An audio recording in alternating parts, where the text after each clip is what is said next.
Prologue, The Fall of a Heart. The university auditorium was alive with excitement, the air humming with applause and cheers. Students proudly posed with their diplomas, professors smiled like proud parents, and families exchanged congratulatory embraces. I stood near the stage, clutching my graduation cap, my heart soaring. Today was my day. Top of the class, the dean had announced earlier, handing me the gold medal with a wide smile. A well-deserved achievement, Miss YN. The sound of those words still rang in my ears like a sweet melody. I'd worked tirelessly for this, and it felt surreal. My dream of becoming a designer was finally within reach, and the possibilities ahead seemed endless. YN. A familiar voice pulled me from my thoughts. Turning, I saw him, Daniel, my boyfriend of 2 years, weaving through the crowd. His handsome face broke into a grin as he approached me, a bouquet of roses in hand. "You did it, baby," he exclaimed, pulling me into a hug. "We did it," I corrected, laughing as I took the flowers. "You supported me through all those sleepless nights." "Of course," he said, his smile almost too perfect. "Let's celebrate tonight." "Just us, okay?" "Just us," I agreed, feeling the warmth of his words settle in my chest. At that moment, I was blissfully unaware of the storm brewing beneath the surface. Later that evening, I decided to surprise Daniel before our dinner date. The bouquet he'd given me sat in a vase on my desk, a symbol of what I believed was a stable relationship. I made my way to his dorm, my heart light, and a gift in hand, a custom sketch I'd made of the two of us. The door was slightly ajar when I arrived. Frowning, I pushed it open. And that's when my world shattered. "Daniel?" My voice came out a whisper. He was there, all right, entangled with her, my classmate Angela, on his couch. Their laughter froze mid-air when they noticed me standing there. "YN, it's not what it looks like," Daniel started, scrambling to cover himself. "Not what it looks like?" I hissed, the sketch slipping from my hands to the floor. My mind reeled, disbelief clawing at my chest. "Then what the hell is it?" Angela smirked, unbothered as she adjusted her dress. "Maybe if you weren't so busy being Miss Perfect, he wouldn't have needed me." "Needed you?" I turned to Daniel, my voice shaking. "That's your excuse? You needed her?" His silence was deafening, his guilt written all over his face. 2 years, Daniel. My voice broke as tears streamed down my cheeks. 2 years of loyalty, love, and support, and this is how you repay me? "It's not that simple, YN, he mumbled, avoiding my gaze. "Oh, it's simple, all right," I spat. "You're a liar and a coward." Unable to bear another second in that room, I turned and fled, my vision blurred by tears. My feet carried me back to the university, the one place that had always felt like home. The grand staircase leading to the library loomed ahead, but I was too distracted to care. My heart ached, my chest felt hollow, and my mind replayed Daniel's betrayal over and over again. I didn't notice the puddle on the top step until it was too late. My foot slipped, and I tumbled down the stairs, pain shooting through my body as I landed in an ungraceful heap at the bottom. "Damn it," I muttered, cradling my throbbing ankle. The tears I'd been holding back spilled freely now, mixing with the sting of humiliation. "Are you always this reckless, or is it a special occasion?" The deep, smooth voice startled me. I looked up, my tear-filled eyes meeting the most piercing gaze I'd ever seen. A man stood above me, his sharp features illuminated by the faint glow of the evening sun. "Who asked you?" I snapped, my voice cracking. He raised an eyebrow, unimpressed by my outburst. "Well, excuse me for trying to help." He extended a hand, but I ignored it, struggling to stand on my own. His eyes followed my every move, and I felt an unspoken tension in the air. He was tall now, towering with a presence that seemed to command attention. His black suit fit him perfectly, exuding power and sophistication. "Stubborn," he muttered, more to himself than to me. "Cold," I shot back. That earned me a flicker of amusement in his otherwise stoic expression. "Ice cube," I mumbled under my breath, limping away. "What did you just call me?" His tone was sharp, but when I glanced back, his lips twitched as if suppressing a smile. Ice Cube, I repeated louder this time, throwing him an indignant glare. You're as cold as one. Instead of retorting, he tilted his head slightly, as though considering my words. His eyes dark, intense seemed to linger on my face longer than necessary. As I hobbled toward a bench, I felt his gaze following me. It wasn't leering or predatory, it was curious. For some reason, his scrutiny made my skin tingle. Do you want help, or are you too proud to admit you need it? He called after me. I don't need your help, I bit back, plopping down on the bench and cradling my ankle. Suit yourself, he said with a shrug, his voice indifferent. But as he turned to leave, I caught a glimpse of something unexpected in his expression. Admiration? Ridiculous. When he finally walked away, I let out a shaky breath, my heart still racing. I didn't even know his name, but there was something unsettling about him, something that made it impossible to forget those eyes. By the time I made it back to my dorm, exhaustion had taken over. I stared at my reflection in the mirror, my puffy eyes and tear-streaked cheeks a stark reminder of the day's events. Daniel's betrayal cut deeper than I thought possible, but it also lit a fire within me. I grabbed my laptop and started searching for job opportunities in City B. A fresh start, that's what I needed. Goodbye, City J, I whispered to myself. It's time for something new. The days after my graduation were a blur of sadness and resolve. Every corner of the city felt tainted with memories of Daniel, and no matter how hard I tried, I couldn't escape the ache in my chest. I knew staying in City J would only prolong the pain. The decision to move to City B came to me like a breath of fresh air, a chance to reset and rebuild. The night before my move, my family gathered for a small farewell dinner. My father, the imposing yet warm-hearted patriarch, sat at the head of the table. His sharp eyes watched me closely, his expression a mix of pride and concern. You're really going through with this? He asked, his deep voice echoing in the dining room. Yes, Dad, I said firmly, trying to keep my tone steady. It's time for a change. City B is a tough place, RM, my eldest brother, said, crossing his arms. His protective nature was in full force tonight. She can handle it, Yoongi, my other brother, chimed in, his tone casual, but his eyes serious. Wyan's tougher than she looks.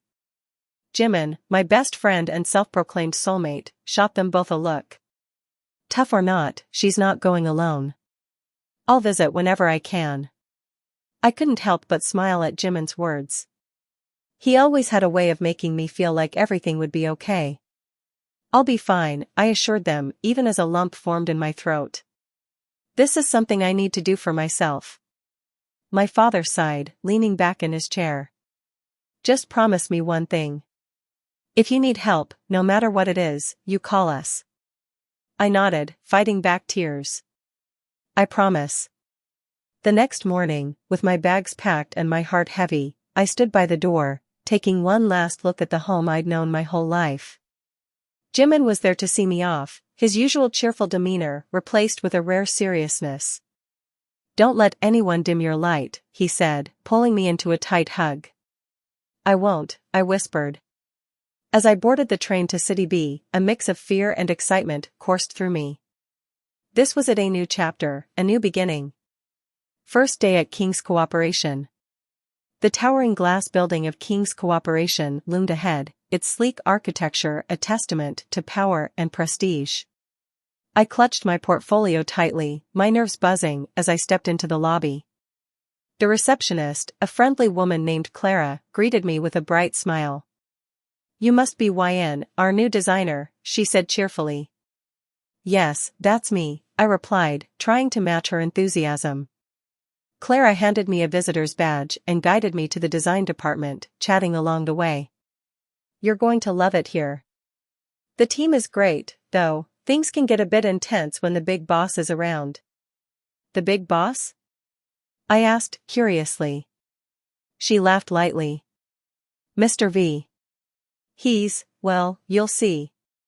My new workspace was modern and well lit, with a desk that overlooked the bustling city streets. My team members were warm and welcoming, making the transition smooth. As I unpacked my supplies, a tall woman with striking red hair approached me. "Hi, I'm Emma," she said, extending her hand. "YN," I said, shaking it. "Word of advice," she said, leaning in conspiratorially. "Stay on top of your work. Mr. V doesn't tolerate mistakes." "I'll keep that in mind," I replied, though her words only added to the mystery surrounding the elusive CEO. Though everyone seemed friendly, I couldn't shake the sense of something unspoken hanging in the air. The way people whispered when they thought no one was listening, the cautious glances toward the upper floors, it all hinted at a deeper tension. Still, I was determined to focus on my work. Whatever challenges lay ahead, I was ready to face them. 2 months passed, and I still hadn't met the mysterious Mr. V. I'd heard plenty about him, his perfectionism, his cold demeanor, but he remained an enigma. One afternoon, I decided to grab a coffee at a cafe near the office. The warm scent of freshly brewed espresso was a welcome escape from my hectic schedule. As I stood in line, scrolling through my phone, I felt a sudden shift in the atmosphere. Glancing up, I noticed a tall man in a tailored black suit standing nearby. It took me a moment to place him. It's him. The man from the university. The one I'd angrily dubbed Ice Cube. The awkward interaction. He seemed to sense my gaze, because his sharp eyes flicked toward me, locking onto mine with unnerving precision. "You," I blurted, unable to stop myself. He raised an eyebrow, his expression unreadable. "Excuse me? I think I've seen you before," I stammered, my confidence crumbling under his piercing gaze. "I doubt it," he said coolly, turning back to the counter. His indifference irritated me. "No, I'm sure. University stairs. You're the Ice Cube guy." At that, he turned to me fully, his lips curving into a faint smirk. "Ice Cube?" My cheeks burned. "You were cold and rude." "Interesting observation," he said, his tone amused. I turned away, determined to ignore him, but his voice pulled me back. "Do you always give strangers nicknames, or am I special?" The question caught me off guard, and I struggled to find a response. "Only when they deserve it." His smirk deepened, but he said nothing more. As he walked past me, coffee in hand, I caught a whiff of his cologne, rich, dark, and intoxicating. Back at the office, I couldn't stop thinking about the encounter. Something about him was unsettling. The next morning, the conference room buzzed with quiet chatter as employees filed in, their laptops and notebooks at the ready. I settled into my chair, mentally preparing for my first full team meeting since joining the company. Clara had been vague about the agenda, but promised it was important. As the room quieted, I glanced at the head of the table, where an imposing figure strode in with effortless confidence. My heart dropped. No way. The man from the cafe, the one I had nicknamed Ice Cube, stood there, his sharp gaze scanning the room like a hawk surveying its prey. "This is Mr. V," Clara announced, her voice bright with forced enthusiasm. "Our CEO." This isn't happening. The realization hit me like a freight train. The cold, mysterious man I had insulted to his face was just a stranger. He was my boss. And not just any boss. The boss. Memories of our interaction flooded back, and I felt a hot flush rise to my cheeks. Ice Cube? I'd practically called him heartless to his face. I sank a little lower in my chair, hoping to blend into the background. Mr. V's gaze swept across the table, lingering briefly on me. Was it my imagination, or did his lips twitch, as if suppressing a smirk? "Good morning," he said, his voice smooth and commanding. "I'll keep this brief. As you know, I expect excellence. Anything less is a waste of time, yours and mine." The room was silent, the weight of his words pressing down on everyone. After the meeting, I made a beeline for the door, hoping to escape unnoticed. "Miss YN," his voice stopped me in my tracks. I turned slowly, my stomach churning. "Yes, Mr. V?" He walked toward me, his expression unreadable. Up close, his presence was even more overwhelming. His sharp features, broad shoulders, and piercing gaze made it hard to breathe. "You're the new designer?" he asked, though it didn't sound like a question. "Yes, sir," I managed, my voice barely above a whisper. His eyes narrowed slightly, as if he were studying me. "Interesting." I blinked, unsure of how to respond. Thank you?" That faint smirk reappeared, but he said nothing more before walking away, leaving me both relieved and oddly unsettled. Back at my desk, I buried my head in my hands. This can't be real. The man who had seen me at my lowest, tumbling down a staircase, crying over a broken heart, and calling him Ice Cube, he was my boss. Inner conflict. Part of me wanted to forget it ever happened, to act as though I had never met him outside of the office. But another part of me couldn't shake the feeling of his gaze, the way he seemed to see right through me. At afternoon, I found myself in the company cafeteria, sipping a coffee and trying to focus on my sketches. The hum of conversations around me was a comforting backdrop. And then I felt that inexplicable shift in the air. Looking up, I saw him. Mr. V stood at the far end of the room, his presence commanding even in a sea of people. He carried a tray of food as though it was beneath him, his expression cold and detached. I quickly looked away, hoping he hadn't noticed me. "Miss Yn." I froze, my heart racing. He was standing at my table now, his tray in hand. "Do you mind if I join you?" It wasn't really a question. "Of course," I said, scrambling to move my things aside. He sat across from me, his movements deliberate and precise. For a moment, there was only silence between us, the weight of his presence making it impossible to focus. "I noticed your work on the recent campaign," he said finally, his voice even. I blinked, surprised. "You did?" He nodded. "It was adequate." I frowned. "Adequate?" His lips quirked, as if he found my reaction amusing. "For now." I bristled at the backhanded compliment but bit my tongue. He was my boss, after all. As he ate, I couldn't help but steal glances at him. His sharp jawline, the way his fingers held the fork with almost unnatural precision, it was distracting. "What is it?" he asked suddenly, his gaze snapping to mine. "Nothing," I said quickly, looking down at my coffee. His nonchalant tone grated on me, and before I could stop myself, I blurted, "Do you always act like this, or are you just trying to live up to your nickname?" He raised an eyebrow. "Nickname?" I hesitated, then sighed. "Mr. Ice Cube. From the university staircase." To my surprise, he chuckled softly, a low, rich sound that sent a shiver down my spine. "Ah, yes. I remember now." A rather bold choice of words. I opened my mouth to apologize, but he held up a hand. "Don't.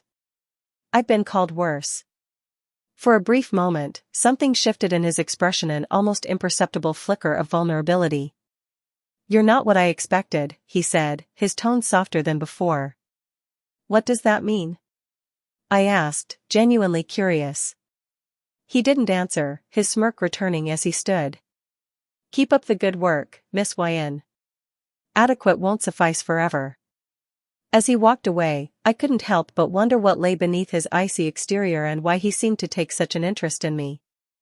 After that, at the meeting room. The large glass-walled conference room felt colder than usual, the air thick with a mix of nervous energy and anticipation. Mr. V, seated at the head of the table, exuded authority as he listened to each department's updates. When it was my turn to present my designs for the new campaign, I stood and walked to the front of the room, trying to ignore the way his sharp gaze followed my every move. "Miss Yn," he said, his tone unreadable, "the floor is yours." I nodded, clearing my throat as I began my presentation. As I spoke, explaining the concepts behind my designs, I could feel his eyes fixed on me, intense and unrelenting. When I finished, Mr. V leaned back in his chair, his expression thoughtful. "Your ideas are ambitious," he said slowly. "Thank you, sir," I replied cautiously, unsure if it was a compliment. Ambitious can be dangerous if not executed properly, he continued, his voice low but pointed. Tell me, Miss YN, how do you intend to ensure these concepts resonate with our target audience? His question caught me off guard, and I paused, scrambling for the right words. Well, I began, the designs are rooted in market research and tailored to current trends, but the goal is to push boundaries and...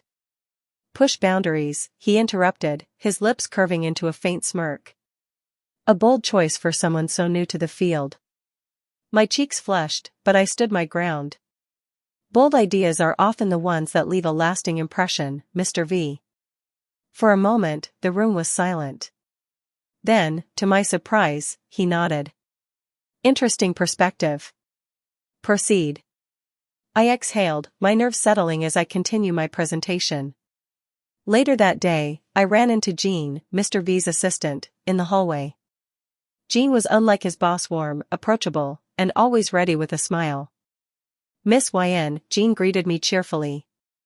How's the new campaign coming along? It's intense, I admitted with a small laugh. Mr. V is very particular. He chuckled. Particular is an understatement. But don't let him intimidate you. He only challenges people he sees potential in. Really? I asked, skeptical. Trust me, he said, his expression kind. I've known him for years. He's not as cold as he seems. I raised an eyebrow. Could have fooled me. He laughed again. Give it time. He has his moments. Over the next few days, my interactions with Mr. V became increasingly perplexing. In meetings, he was all business, but his comments often carried a naughtily double meaning that left you second-guessing myself. During one brainstorming session, I presented a bold concept for the campaign. Miss YN, he said, his voice deceptively neutral, you certainly have a knack for thinking outside the box. Something about the way he said it made my skin prickle, and I caught the faintest glint of amusement in his eyes. Thank you, sir, I replied, trying to keep my composure. Let's see if you can deliver on your promises, he added, his gaze lingering on me for just a second too long. As he turned his attention to the next speaker, I bit my lip in frustration. Ice Cube strikes again, I thought angrily, mentally assigning him the nickname you'd grown fond of. V's perspective. For the first time, the narrative shifts to Mr. V's point of view. She was unlike anyone I'd encountered before. A contradiction in every way, fiery yet fragile, confident yet guarded. I told myself it was her work that intrigued me, the way her designs seemed to tell a story. But it was more than that. Her voice lingered in my mind long after our conversations ended. Her laughter, a rare sound, echoed in my thoughts. This is dangerous, I reminded myself. I had rules for a reason. No attachments. No distractions. But she was slipping through the cracks, making me want things I had long buried. As week passed, my confidence at work grew. I poured myself into my designs, earning praise from my team and even a rare compliment from Mr. V himself. During a presentation, he leaned forward, his gaze intent. Impressive, Miss YN, he said, his voice softer than usual. You've exceeded expectations. The words sent a flutter of pride through me, but they also carried an undercurrent of something more. Thank you, sir, I said, my heart pounding. It began subtly enough, small things that might not have caught my attention if they weren't so persistent. Mr. V started appearing in meetings he usually delegated to department heads. His comments, while professional on the surface, often carried a playful undertone when directed at me. The design team was gathered around the table, reviewing the final concepts for the campaign. I sat quietly, flipping through my sketches, when Mr. V entered the room. As always, his presence shifted the atmosphere instantly. Morning, he said curtly, his eyes sweeping the room before landing on me. Good morning, sir, the team replied in unison. Miss YN, he said, his voice calm but direct, why don't you present your ideas first? Startled, I glanced at Emma, who gave me an encouraging nod. Rising to my feet, I displayed my sketches on the large screen and launched into my presentation. As I spoke, he leaned back in his chair, one hand resting casually against his lips. His gaze never wavered, and it made my skin prickle. These are the concepts I've developed, I concluded, gesturing to the bold designs. They focus on evoking a sense of movement and emotion, which aligns with the campaign's message. He nodded, his expression neutral. Interesting approach. But tell me, Miss Wyan, what makes you think this will resonate with the audience? I hesitated for a fraction of a second before responding. The designs are backed by thorough research, sir. They also leverage current trends while introducing a unique perspective to stand out in the market.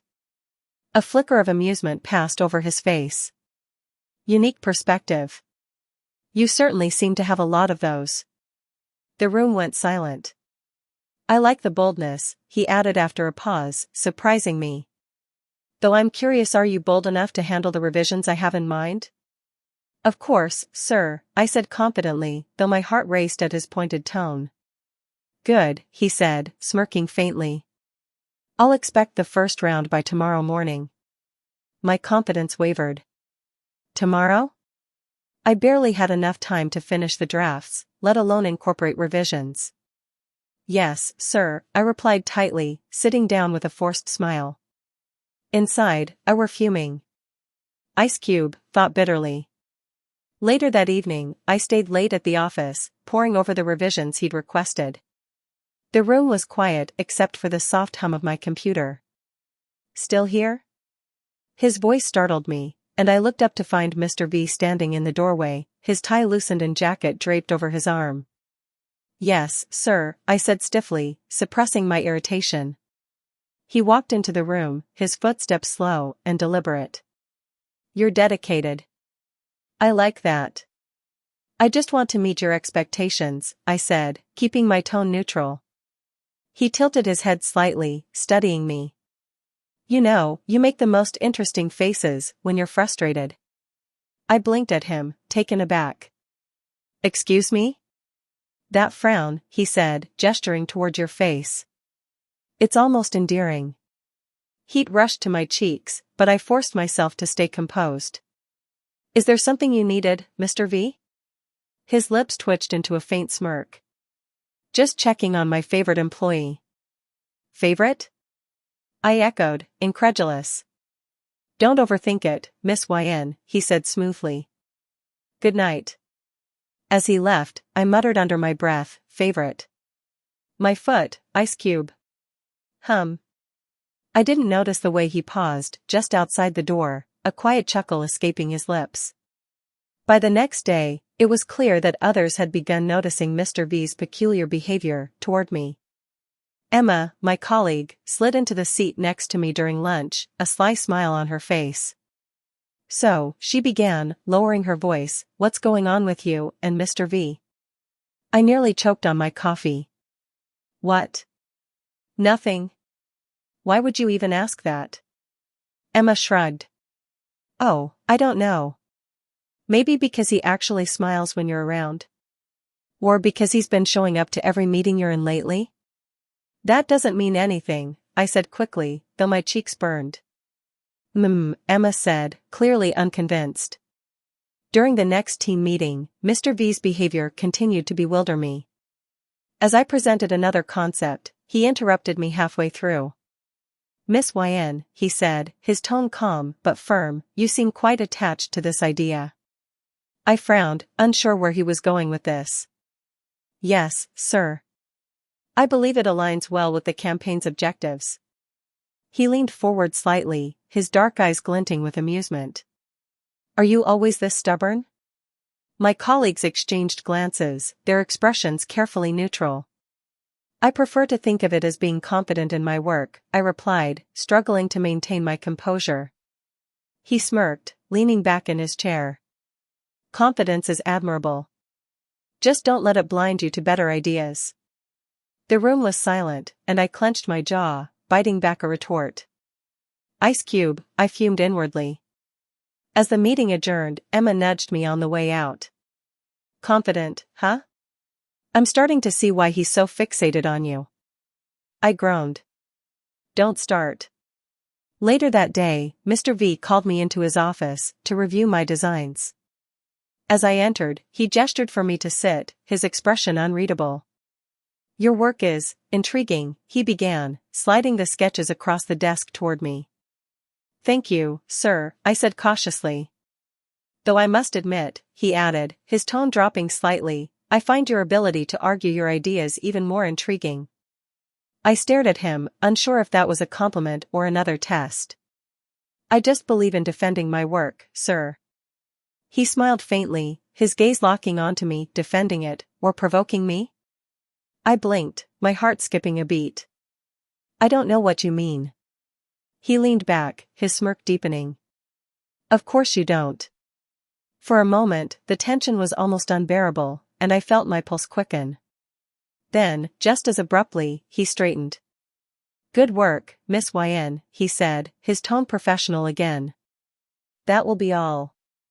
I left his office feeling equal parts flustered and frustrated. Around the office, whispers about Mr. V's behavior became impossible to ignore. My colleagues noticed how his usually cold demeanor seemed to soften whenever I were around, or at least as much as someone like Mr. V could soften. "He's definitely different with you," Emma said one afternoon as you worked side by side. "You're imagining things," I replied, though even I didn't believe it anymore. Hey! Dear viewers! This is my dear diary. We're always looking to share more stories and novels. If you like our video, please subscribe to our channel. Your likes, comments, and subscriptions are my biggest motivation. More exciting and interesting novels updated every day.